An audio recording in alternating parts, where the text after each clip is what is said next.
I hate what you two have done to sports television.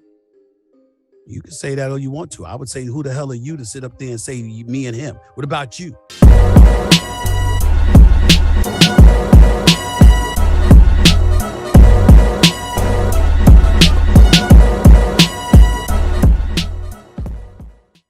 Hello, everybody, and welcome back to Around the Association.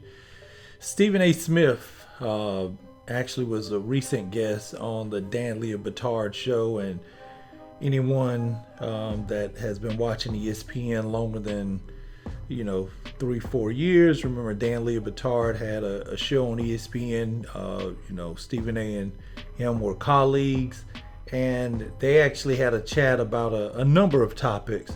The one that we'll be discussing first is in regards to Skip Bayless and Stephen A. Smith. We know they are two of the most polarizing kind of voices and faces within the sports media world. You either like them a lot or you dislike them a lot. There's usually no medium ground with them, and that's what they want. That's probably why they're two of the most well-paid, almost irreplaceable for their respective networks.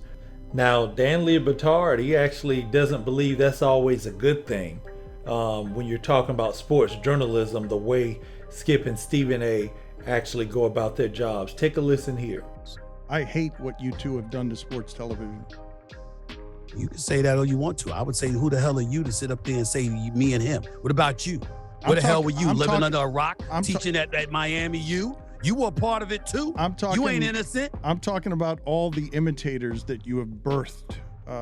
All of the imitators that are all over the place, thinking without the journalism credentials that the point of all this is to turn it into an argument on television. I'm gonna be honest. I feel like Batard jumped out there and really said what he wanted to say. And when Stephen A. gave him the type of energy and pushback that he did, he took time to clarify, almost like he had that second part just in case Stephen A. went off. Now, Dan did clarify and talked about more so the unaccredited. He turned it away from Stephen A., where, to me, he could have asked, if that was what he was getting at, he could have asked the question differently. Dan's no idiot. He knows what he's doing in journalism. If he was going to push that line, if he felt Stephen A. would have came at him soft, but now he sees Stephen A. was ready to call him to the carpet, and he actually kind of backed down. Take a listen here at Stephen A. response. Well, I would take umbrage at what you're saying in this regard, Dan. Those people who don't have a journalism background, who don't exercise journalistic ethics and beyond, how are we responsible for that when our background is based on that? Skip Bayless was a journalist for decades. I was a journalist for decades. We come on television and those ethics are applicable. The fact of the matter is that when I take a position, it's the same kind of position I would take writing a column. The difference is, instead of writing 800 words and being limited to that space, I get to talk for a few minutes on each subject.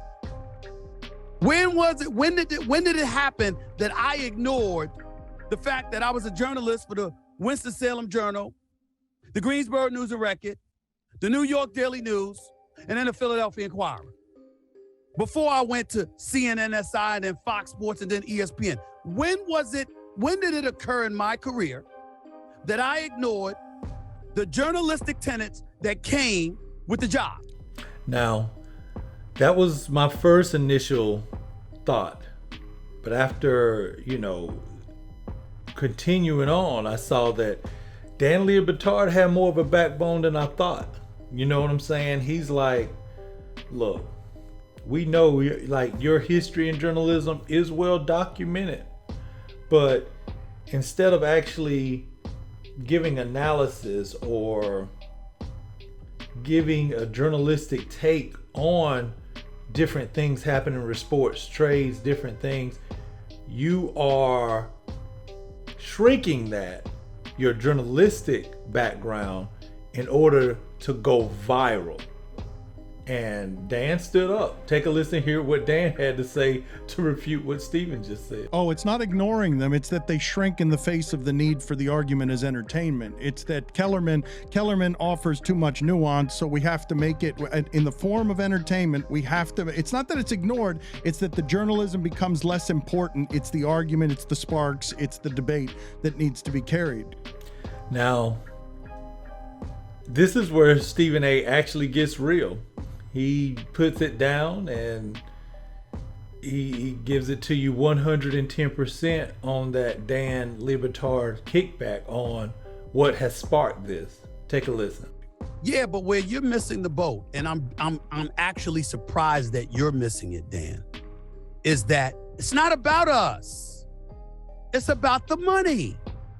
The fact of the matter is that somewhere along the lines, social media came into play. And even with YouTube, you have the ability to monetize your product. People look at whatever it takes to monetize those products, their product, and they prioritize that, and that dictates what they do.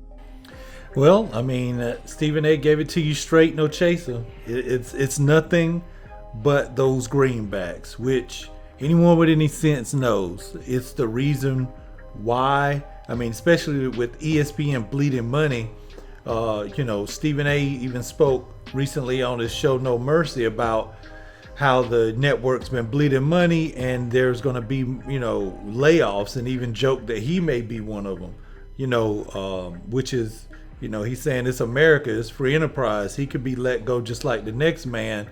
It's not likely, and he said that jokingly, but they are doing huge layoffs, and not just ESPN, but a lot of Disney, anyone that falls under the Disney umbrella, a lot of those networks. So he's telling Dan, look, it come down to straight economics. My show brings them a certain amount of money. I bring ESPN a certain amount of money. That is doing what I'm doing, and that is why we do it. Skip and Shannon show, the same thing. It makes sense to me, man. Let me know what you guys think in the comments about these debate shows and about Stephen A and Skip. Or do you agree with Dan Le Batard that they actually have, kind of destroyed sports journalism, or, inspired a bunch of copycats? Or, is this something where, hey, they're just doing them and people see it's working and that's why they're doing it? Let me know what you think. I'm gonna holler at you later. Peace.